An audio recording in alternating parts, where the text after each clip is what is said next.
대표님 처음에 수업 들어왔을 때 제가 되게 좀 신기했던 게 수강생들을 PD라고 부르셨어요. 네.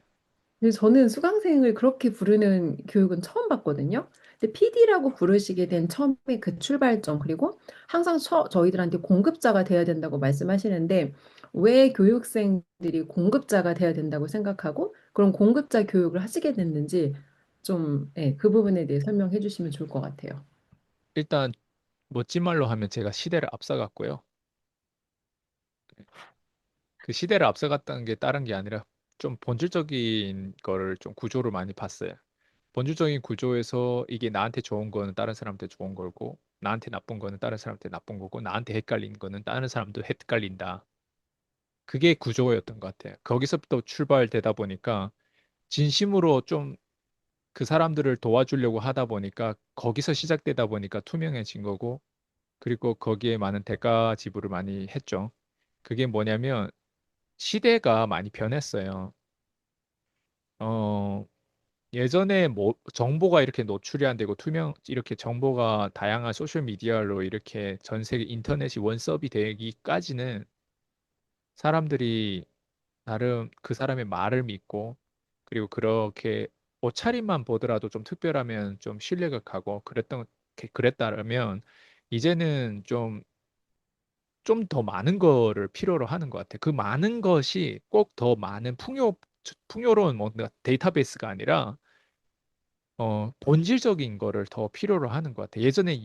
예전에 그럴싸해 보이는 것만 가지고도 우리는 그렇게 포장할 수 있었다면 지금은 포장이 아니라 어떻게 하면 그 포장을 뜯어서 그 안에 있는 내재 가치를 보여주는 거. 그러니까 실제 콘텐츠가 있는 거를 보여주는 게 중요한 것 같아요. 그게 뭐냐면 구조적으로 봤을 때 우리는 앞으로 경제적으로 계속 힘든 삶을 살아요, 사람들이.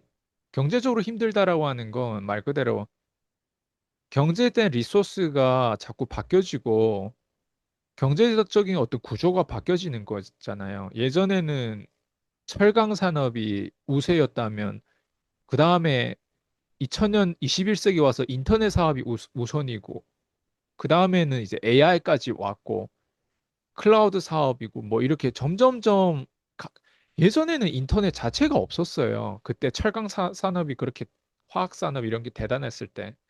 근데 지금 이렇게 시대가 많이 바뀌었는데 나는 바뀌었나? 이런 질문을 해볼 필요가 있는데 우리 가문 가정은 그렇게 안 바뀌었어요. 그러면 아직도 옛날에 그 철강 산업에서 그 학교 다니고 노동하고 그 열심히 땀 흘리면서 그 마인드와 그 구조를 가지고 어떤 사람은 아직도 산단 말이에요. 그 당시에 모르겠어요. 내가 특별히 총명하면 뭐 로펌 같은 거 막 로스쿨에 들어가지고 뭐 로펌 좋은 데 들어가서 이렇게 막 멋지게 거래도 하고 예? 정말 그런 멋진 시장에 진출해 여의도 뭐 어느 뭐 다양한 데 진출해서 그렇게 멋지게 살 수는 있어. 근데 그거는 영화 같은 삶이고 누구나 다 그런 삶을 누릴 수는 없단 말이야. 누구나 다 그렇게 똑똑하지 않고. 학교 자체 시스템이 피라미드잖아요. 그럼 밑에 있는 애들은 걔네는 그러면 학교 공부 못하는 이유로 이 시장에서 퇴출받는 건 아니란 말이에요. 그러니까 궁극적인 본질적인 내용을 보자면 시대가 많이 바뀌어졌는데 아직도 우리는 놓치는 게 있는데 그 놓치는 게 뭐냐면 봐봐요. 지금은 누가 우리를 지배하고 있냐를 보면 큰 덩어리가 우리를 대부분 지배하고 있어요. 대기업이 우리를 지배하고 있어요. 대기업들이 판매하는 상품과 서비스 안에 그 박스 안에 갇혀 있어요. 우리가 살고 있는 집 대기업이 만들었어요. 우리가 타고 다니는 차 대기업이 만들었어요. 우리가 쇼핑하는 쇼핑몰 대기업이 만들었어요. 우리가 먹는 뭐 음식들 대기업들이 많이 만들어요. 예? 그 안에 건물들 들어가면 다 대기업들이 만든 구조란 말이에요. 그 구조 안에 그 박스 안에 우리가 갇혀 있어요. 그게 우리 세상이라고 보는 거예요. 누군가가 더 좋은 차를 타고 있으면 그 대기업이 서로 이 구조에서 우리가 벗어나는 유일한 방법은 말 그대로 그 구조를 벗어나는 방법은 우리 명칭부터 바꿔야 된다라는 생각이 들었던 거예요. 그게 뭐냐면 소비자 구조는 말 그대로 덩어리만 더 커지는 거고 우리 같은 작은 사람들이 만족하려면 단순히 소비자에 대한 제품에서 만족하고 편리성에서 만족하는 게 아니라 이 시대에서 살아남아야 돼요. 그게 뭐냐면 경제적으로 올라와야 되는 거예요. 그 경제적으로 올라오는 게 뭐냐면 소비자에서 우리도 대기업처럼 규모 경제로 공급하고 그렇게 성공할 수는 없어도 조져볼 만한 그 틈새 시장을 누려볼 만한 것들이 있단 말이에요. 그게 뭐냐면 저는 우리가 싸워야 되는 것들이고 우리가 쟁취해야 되는 것들이라고 생각해요. 거기서 우리는 성공할 확률이 높다고 생각해요. 그게 저는 규모 경제가 아니라 장인 경제. 즉, 장인 경제 하려면 소비자의 패턴대로 가면 안 돼요. 대기업들이 만들어 놓은 프레임 안에 우리가 그 박스 안에 갇혀 있으면 안 된다고 생각해요. 그러니까 이제 장인 경제로 가는 거예요. 장인 경제라고 하면 일단 소비자라고 하는 포트폴리오 박스 안에 갇혀진 우리의 사고 방식에서 너는 소비자야. 소비자는 절대 성공할 수가 없어. 소비자는 절대 그렇게 대박 날 수가 없어. 소비자는 그런 가문에서 태어나지 않으면 절대 우리는 세컨 찬스가 없어. 세컨 찬스를 네가 직접 구해야 돼. 네가 직접 구하려면 소비자 그 박스에서 벗어나야 돼. 그럼 내가 너의 이름을 소비자 고객님이라고 칭하지 않고 너를 공급자라고 해줄게. 생산자라고 해줄게. 그래서 PD라고 부른 거예요. 그 음, PD라고 부르는 그 말이 제발 소비자에서 벗어나라. 그 박스에서 벗어나라. 제발 규모 경제에서 그 덩어리에서 세뇌당했던 거에서 벗어나고 역으로 우리가 얘네들 테이크 어드밴티지 해가지고 얘네를 이용하고 우리가 얘네가 만든 도구로 우리도 얘네만큼까지 돈은 못 벌어도 돈을 벌자 우리는. 저는 그 취지에서 PD라고 부르고 생산자라고 부르고 공급자라고 부른 거예요. 어떻게 답이 됐어요? 사실 저는 PD라고 공급자라고 말씀을 부르고 그 호칭을 저도 쓰면서 사실 이 박스 밖에서 벗어나는 걸 이렇게까지 생각해 본 적은 없거든요. 단순히 저희들이 수업에 들어가면 다 누구나 유튜브를 하니까 이제 그런 관점 수준에서 계속 생각을 했어요. 근데 그 뭔가를 저도 공급을 하면서 공급하면서 공급한다는 걸 인식하지 못했었고 그리고 유튜브를 제가 직접 공급하다 보니까 이전하고 관점이 어마어마하게 달라지더라고요. 그래서 이거를 대표님께서 이 차이를 알고 그러면 처음에 유튜브를 수강생들한테, 제자들한테 하도록 하신 거예요. 제가 아까도 얘기했듯이 제가 이거를 해서 여기까지 왔고 그리고 제가 할 수 있는 거 그거밖에 없었어요. 그리고 제가 할 수 있는 게 그거밖에 없었는데 그거를 할 수 있었던 건 나름 그 안에서 그런 사람들 닮아가려고 그런 사람들 찾다가 안 되는 걸 다 집어치우고 되는 것만 남았던 게 그리고 내 수준에서 할 수 있었던 거 지속할 수 있었던 게 그거밖에 없어서 그거밖에 안 했어요. 그거밖에 안 했는데 구독자 500명대 억대 연봉을 달성했어요. 아니 어떻게 그리고 저는 구독자 500명대 억대 연봉이면 쟤네 구독자 10만 명 정도 되면은 쟤네는 나보다 돈 더 많겠지 생각했는데 구독자 10만 명 넘어도 억대 연봉 나처럼 마진을 이렇게 달성한 사람이 없더라고요. 그게 뭘 얘기하냐면 걔네들은 똑똑해서 규모 경제를 비슷하게 따라해서 10만까지 갔어요. 20만, 30만까지 갔어요. 근데 나는 그렇게 똑똑하지 않고 게으르다 보니까 내가 할 수 있는 영역 안에서 외국인이 한국에서 F사 비자를 가지고 할 수 있는 영역 안에서 그냥 조져봤는데 내가 할 수 있었던 거 그거밖에 없었어요. 안 하는 것보다 할 수 있었던 거. 안 하는 것보다 할 수 있는 거를 계속 했고 그 할 수 있는 게 꼭 그렇게 된다는 보장이 없었지만 내가 할 수 있는 거 그거밖에 없었고 그리고 했던 게 다른 사람을 닮아가려고 그 규모 경제를 나도 따라 해보려고 했는데 안 되는 거 어떻게 해요? 그렇게 안 되는 거. 그러니까 우리가 알고리즘 내가 통제할 수 없잖아. 안 되는 거 어떻게 해요? 근데 구독자 500명대 안 되더라도 최대한 내 그 나이에 그걸 되게끔 만들려고 수많은 창의력을 막 발휘하면서 했는데 결국엔 창의력이 남는 게 아니라 지속 가능한 게 남더라고요. 지속 가능한 게 결국 또 창의력이고.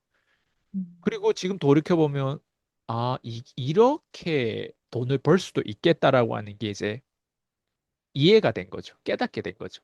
해보고 나서. 그러다 보니까 다른 사람한테 너도 이렇게 하면 될 것이다라고 하는데 나는 이렇게 하고 되는데 너도 이렇게 해볼래 해서 했더니 저희 첫 번째 제자, 두 번째 제자 이렇게 생기면서 그 사람도 그 똑같은 경험을 했고, 그리고 나보다 더 똑똑한 사람은 그런 경험을 나보다 더 빨리 했고, 나보다 더 빨리 했으니까 나보다 더 빨리 했는데, 나보다 똑똑하니까 나를 우습게 봤겠죠. 그러니까 먹튀도 하고. 그냥 그런 거예요. 예. 그래서 나보다 똑똑한 사람들이라고 해서 그걸 계속 유지하는 것도 아니고. 그래서 결국 다시 돌아오면 내가 이거 알고 했냐? 아니요. 근데 내가 할 수 있었던 거 그거밖에 없었어요. 그리고 돈이 안 들었어요. 돈이 안 드는 게 지속 가능한 거더라고요. 다시 돌아오면 규모 경제로 가려면 어느 정도 투자도 들어가요. 돈이 들어요. 근데 저는 규모 경제를 따라 하려고 했지만 많은 돈을 낭비를 했지만 그 당시엔 그게 나한테 많은 돈이었어요. 근데 지금 음, 돌이켜보면 아주 작은 돈이었어요. 근데 그 당시에는 저한테는 가지고 있는 거 다 투자했어요. 음, 근데 다행히 제가 그런 인테리어라든가 그런 어떤 외적인 거에 투자한 게 아니라 나는 항상 교육에 투자하고 그게 우선순위라고 해서 그걸 믿고 투자했을 뿐이었어. 그리고 그게 누적된 지금 금액을 보면 웬만한 사람들이 그걸 따라 하지도 못하고 있고 지금도. 그러니까 음, 지금도 그걸 못한다라고 하는 거 앞으로 못한다는 거고. 예. 그래서 그거를 계속 지속했던 결과 지금 제가 여기 위치까지 온 거고 그리고 전 지금도 기회가 많다고 생각해요. 그래서 지금도 전 포기하지 않고 끊임없이 저희 제자들한테 당신들 절대 규모 경제를 나처럼 이렇게 돈 낭비, 에너지 낭비할 필요가 없다. 장애 경제를 믿고 따라 해달라. 예. 그리고 이 커뮤니티 안에서 우리가 감시하고 서로 함께 한다라고 하는 건 기능이 있어요. 그 기능이 뭐냐면 함께 할 때 감시를 당하는 기분. 그 기분이 찝찝하겠지만, 그 기분이 불편하겠지만, 감시당하는 기분을 가지는 게 감시당하는 기분이 없는 것보다 나아요. 그래서 내가 성공하려면 어떤 커뮤니티에서 함께 해야 되고, 그리고 그렇게 감시해 주는 사람이 그런 관점과 그런 책임성을 가지고 함께 하다 보면 내가 원래는 10까지 도달해야 성공하는데 10까지 도달 못하더라도 2, 3까지 도달해도 내가 혼자 했으면 2, 3도 0.1도 도달 못하는 사람들이 그렇게 올라올 수 있겠죠. 그 가능성을 보면서 아, 성공이 생각보다 어려운 거라고 하는 거를 경험하기도 하지만 또 어떤 사람들은 그 사람의 어떤 기질과 그 가지고 있는 거에 맞게끔 자기 어떤 현실을 더 빨리 보겠죠. 그래서 음, 저는 제가 여기까지 올 수 있었던 건 비용을 최대한 절감했고 효율적으로 생산적으로 일을 했고 그 생산적인 게 누구나 다 따라할 수 있는 그런 부분이기 때문에 또 저를 따라했던 사람들이 아, 어려운 걸 시킨 게 아니잖아요. 우리가 유튜브를 해라고 하면 유튜브를 편집하는데도 돈도 안 들고 시간도 안 들고 그리고 그런 유튜브를 찍어서 누가 봐 하는데 적어도 내가 보잖아요. 예. 내가 보고 내가 디스커스팅하고 내가 되게 역겹고 내가 되게 내 목소리만 들어도 오그라들고 나는 왜 이렇게 못났지? 거기서부터 인정되고 시작되는 게 그 다음 단계로 가는 길이 유일한 길이라고 생각해요. 아니면 계속 내가 인지한 거는 내가 나를 똑똑하고 나는 괜찮다 괜찮다 하는데 너는 안 괜찮거든. 그러니까 그거를 사람들이 잘 몰라요. 나는 안 괜찮다라고 하는 거. 그래서 다시 한번 얘기하지만 함께하는 이유는 감시를 당하고 그 감시당하는 안에 제가 지금 얘기하는 프로세스 구조 안에서 계속 함께하다 보면 내가 해냈다면 누군가는 해낼 수 있겠죠. 근데 그 해냈던 데이터가 있고 그리고 그렇게 똑똑한 사람들이 해낸 게 아니라 우리 같은 사람들. 어떤 사람 지금 나를 보면 너 말도 잘하고 이렇게 한다고 하는데 제가 원래 이랬던 사람이 예전에 제 영상 같은 게 있거든요. 때론 그걸 나눠줘요. 그걸 보면 깜짝 놀래. 왜 그러냐면 딱 봐도 돈 없게 생겼고 딱 봐도 촌스럽고 딱 봐도 말 못하고 그냥 외국에 유학이나 갔다 온 어떤 느낌이 조금 있는데 그것 말고 내가 내세울 게 없었단 말이에요. 네. 지금이 훨씬 더 잘생겼어요. 20대보다. 어쨌든 네 그래요. 음. 지금 저도 생각해 보니까 대표님 저도 이제 3년, 4년째 하고 있잖아요.